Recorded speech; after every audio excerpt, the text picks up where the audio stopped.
Les Detroit Pistons vont-ils enfin carburer un tout petit peu après une saison catastrophique de nullité l'an dernier? Eh bien, on va se poser la question en observant leur parcours, leur effectif, leurs forces et aussi peut-être leurs faiblesses, avec un petit focus sur les joueurs à suivre, bien sûr, et un pronostic sur la zone du classement dans laquelle ils risquent de se retrouver à l'issue de cette saison régulière. Bienvenue sur le Seigneur des Arceaux et c'est parti pour la preview des Pistons. Donc je vais commencer par l'histoire. C'est ce qui est marqué malheureusement dans l'histoire du sport américain l'an dernier, une série de défaites invraisemblables. C'était un peu le running gag l'an dernier, malgré quelques joueurs comme Kate Cunningham, Jaden Ivey, Jalen Duren, moi que j'aime beaucoup dans son énergie, une jeune machine à double-double, pas forcément un joueur capable de beaucoup s'écarter pour un intérieur moderne, mais capable quand même d'être assez solide à son poste. On a apparemment, je pense, un manque de spacing, puisqu'il y a peu de joueurs qui sont réputés pour leur tir à 3 points. Puis bon, il y a eu des trades, des mouvements. On a eu Evan Fournier qui est arrivé sur le banc. Bon, il est parti à Olympiakos.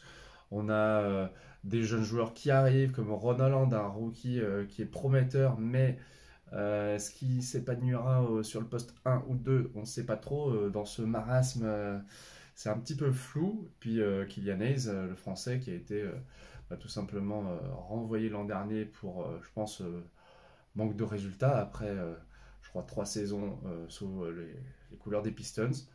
Donc cette année, est-ce qu'on peut s'enthousiasmer un peu plus? Pas sûr, vu que on a certes, je pense, un effectif qui est quand même un peu plus fort, notamment avec l'arrivée de Tobias Harris, avec un gros contrat, comme d'habitude, j'ai envie de dire. Lui qui connaissait quand même des joutes de playoffs assez endiablées avec Philadelphie, va découvrir ou redécouvrir, parce qu'il revient à Détroit, je crois la morosité de la défaite, le goût amer de la lose. Et c'est ce qui attend, à mon avis, pas mal de fans de l'équipe de Détroit. Je ne sais pas s'il y en a parmi vous. En tout cas, moi j'espère que ça va aller un petit peu mieux pour eux que l'an dernier, que la centrée sera au rendez-vous, parce que Kate Cunningham, il a un potentiel de All-Star. En tout cas, peut-être qu'il y aura de légers progrès au niveau de shoot, hein. Je parlais de Tobias Harris qui est quand même plutôt bon dans ce domaine. On a quand même Malik Beasley aussi qui arrive. Tim Hardaway Jr. qui est un artilleur de première, pas forcément un très grand passeur, on va dire plus un finisseur.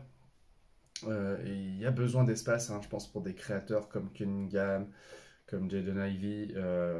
Ça va être vraiment difficile d'espérer autre chose que le play-in. Mais à mon avis, on retrouvera dans les bas-fonds ces Pistons qui ne sont pas partis, à mon avis, pour être vraiment beaucoup plus forts que l'an dernier. Après, on ne sait jamais, hein, bien sûr, mais pour arriver à gagner ne serait-ce que 10 victoires de plus, il faudra s'accrocher. Et ça devrait, quoi qu'il arrive, ne pas suffire, même à l'Est, pour être en play-in, voire en play-off. Donc, je ne sais pas ce que vous pensez de cet effectif, mais moi, je suis assez pessimiste. Après, on verra quel jeune émerge, parce qu'il y a quand même beaucoup de jeunes joueurs. Je ne vais pas parler de Thompson, qui est avec son frère jumeau, une des révélations de l'an dernier. Il a une belle capacité à être un défenseur et un rebondeur acharné. Encore une fois, ça manque pour moi un petit peu de taille, d'expérience, de shoot, de pas mal de choses, hein, finalement. Et on verra si à l'échelle de la NBA, Détroit va progresser. Mais personnellement, j'en doute un petit peu, vous avez compris. Donc on se retrouve pour d'autres aventures et d'autres previews dans les prochains jours. Vous pouvez consulter déjà, bien sûr, celles qui sont déjà sorties. Salut!